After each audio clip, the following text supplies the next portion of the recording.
जय माता दी। आप सभी श्रोताओं को चैत्र नवरात्र के दूसरे दिन की हार्दिक शुभकामनाएं। मां भगवती के दूसरे स्वरूप मां ब्रह्मचारिणी की पूजा नवरात्र के दूसरे दिन की जाती है और यह ज्ञान, तपस्या और संयम की देवी मानी जाती है। इनकी दाहिनी भुजा में जपकी माला और बाईं भुजा में कमंडल सुशोभित है। यह मां पार्वती के उस स्वरूप का प्रतीक है जब उन्होंने कठोर तपस्या कर भगवान शिव को पति रूप में प्राप्त किया था और इनकी उपासना से भक्त को धैर्य, आत्म संयम और कठिन परिस्थितियों में सहन शक्ति प्राप्त होती है। प्रिय श्रोताओं, आज की इस वीडियो में आप मां ब्रह्मचारिणी की संपूर्ण पूजा विधि के बारे में जानेंगे। उससे पहले जानिए आज के शुभ मुहूर्त के बारे में। इस बार साल 2025 में मां ब्रह्मचारिणी की पूजा 31 मार्च दिन सोमवार को की जाएगी, क्योंकि इस दिन तृतीया तिथि भी लग रही है, तो ऐसे में मां चंद्रघंटा की पूजा भी इसी दिन की जाएगी।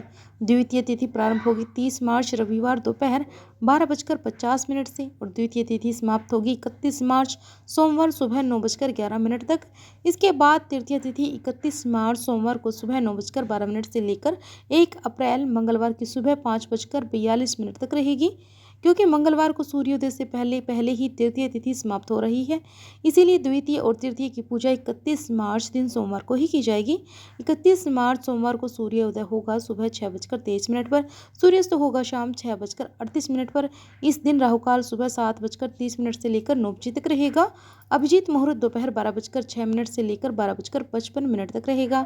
अमृत काल सुबह 7:24 से 8:48 तक रहेगा। ब्रह्म मुहूर्त का समय सुबह 4:46 से 5:34 तक रहेगा। मां ब्रह्मचारिणी की पूजा का शुभ मुहूर्त सुबह 5:04 से लेकर 6:13 तक रहेगा। की पूजा का शुभ मुहूर्त 6:38 से 7:47 तक रहेगा। गोधूली मुहूर्त शाम 6:37 से 7 बजे तक रहेगा। पहले विधि विधान से मां ब्रह्मचारिणी की पूजा करें, उसके बाद मां चंद्रघंटा की पूजा करें।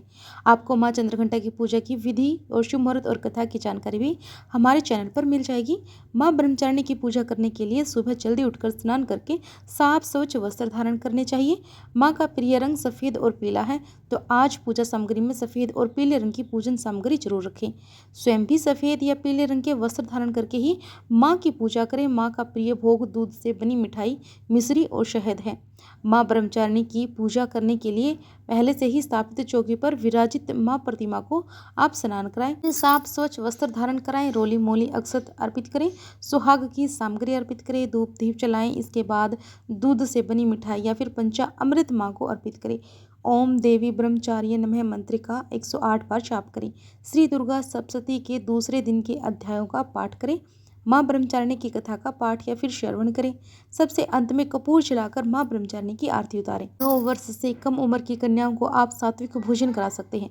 उन्हें दक्षिणा या भेंट स्वरूप उन्हें खिलौने उपहार में दे सकते हैं। पूजा करने के बाद आरती उतारें। आरती करके सबसे अंत में पूजा पाठ में हुई गलतियों के लिए सच्चे मन से माता रानी से क्षमा याचना करनी चाहिए।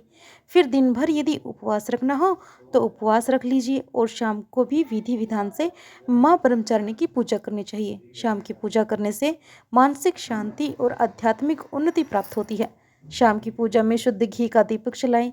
कमल या फिर सफेद पुष्प मां को अर्पित कर सकते हैं।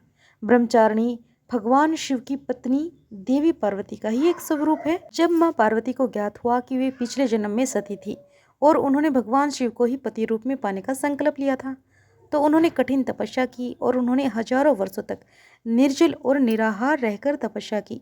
पहले हजारों वर्षों तक केवल फल फूल खाए, फिर अगले 1000 वर्षों तक केवल बेलपत्र खाए। इसके बाद उन्होंने अत्यंत कठिन तप किया और फिर कई वर्षों तक केवल वायु का सेवन किया। उनकी इस घोर तपस्या से तीनों लोकों में हलचल मच गई। देवताओं ने भगवान विष्णु से कहा कि मां पार्वती को यह कठिन तप छोड़ने के लिए कहें, परंतु मां अडिग रही। अंत में भगवान शिव ने स्वयं आकर उन्हें पत्नी रूप में स्वीकार किया। इसी कारण इस दिन तप, संयम और आत्म नियंत्रण का विशेष महत्व होता है। मां ब्रह्मचारिणी स्वाधिष्ठान चक्र की अधिष्ठात्री देवी है। यह चक्र आध्यात्मिक शक्ति, आत्म संयम और ध्यान से जुड़ा है। मां की पूजा करने से भक्त की एकाग्रता बढ़ती है, मन में संयम और शांति आती है, क्रोध और आवेग पर नियंत्रण होता है, ध्यान और साधना में उन्नति होती है।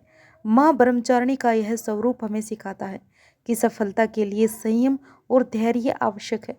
जीवन में कई बार हमें कठिनाइयों का सामना करना पड़ता है, लेकिन अगर हम धैर्यपूर्वक अपने लक्ष्य पर अड़िग रहें तो सफलता निश्चित है। जय ब्रह्मचारिणी माँ, प्रेम से बोलिए ब्रह्मचारिणी मैया की जय हो, जगदम्बे मैया की जय हो। प्रिय श्रोताओं, अगली वीडियो में हम माँ चंद्रघंटा की कथा और उनकी पूजा विधि विस्तार से जानेंगे। तब तक आप सभी माँ ब्रह्मचारिणी की कृपा प्राप्त करें और इस पावन पर्व को श्रद्धा से मनाएं और वीडियो को लाइक भी जरूर करें। अगर आप हमारे चैनल पर नए हैं तो वीडियो को लाइक करके शेयर अवश्य कीजिए और चैनल को भी सब्सक्राइब जरूर कर लीजिए। कमेंट बॉक्स में जय माँ ब्रह्मचारिणी लिखना ना भूलिए। जय माता दी।